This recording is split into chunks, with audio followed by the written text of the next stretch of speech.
Good afternoon. This is the notes for the introduction and also the scientific method review. First of all, if we're starting out up here, chemistry is defined as the study of matter and the changes it undergoes. So matter is defined as anything that has mass and takes up space.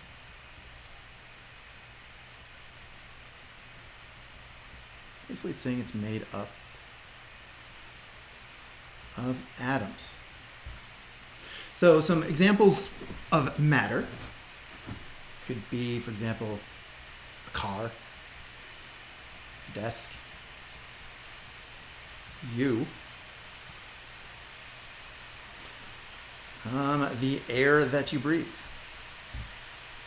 Things that would not be considered matter because they don't have mass and take up space would be things like light, time, sound, or something like your thoughts. None of those things have both mass and take up space. Both of those things have to be present.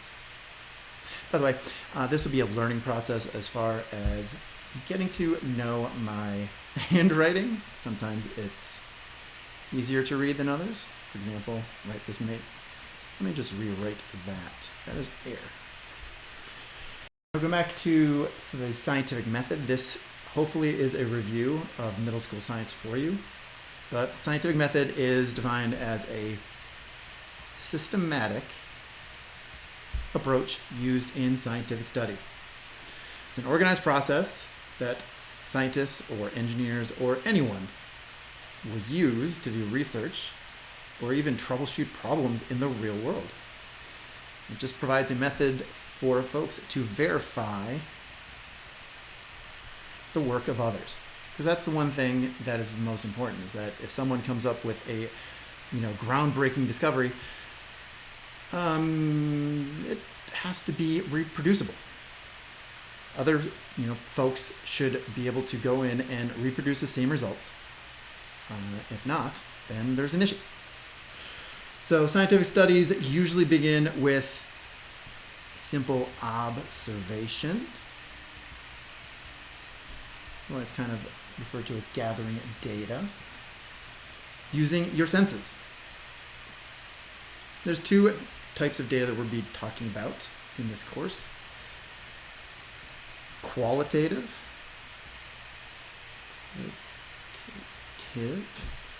and quantitative.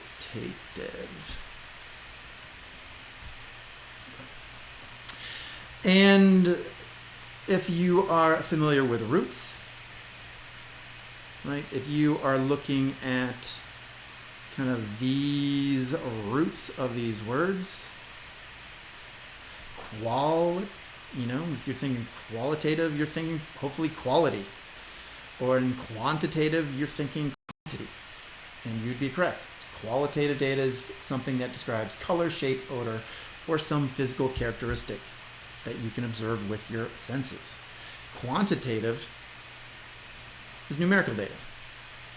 And it's important that it's both a number's value and a unit.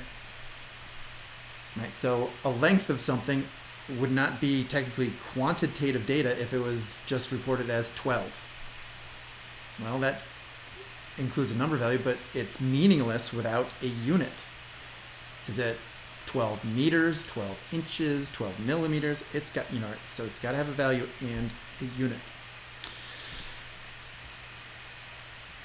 Hypothesis is a tentative, testable statement of prediction about what has been observed.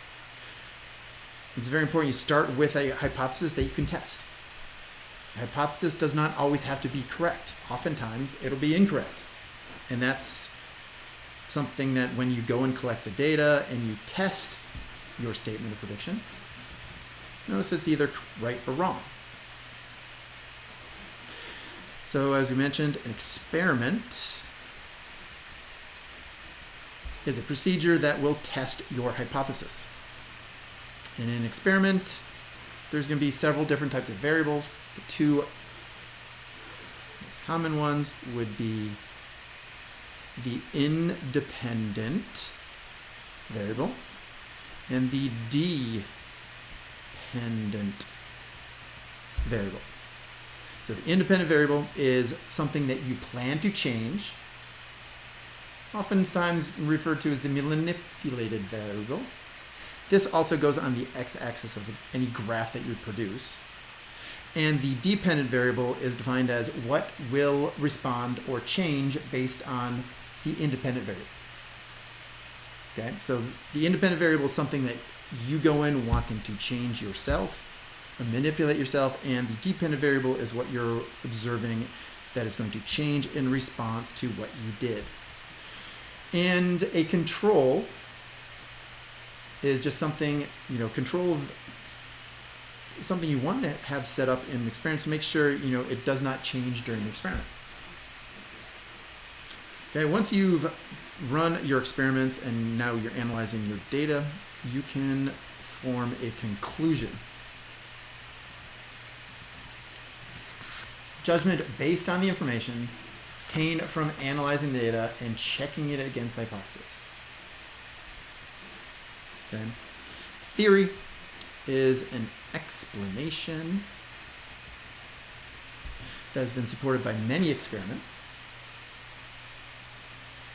And a scientific law is a concise description that explains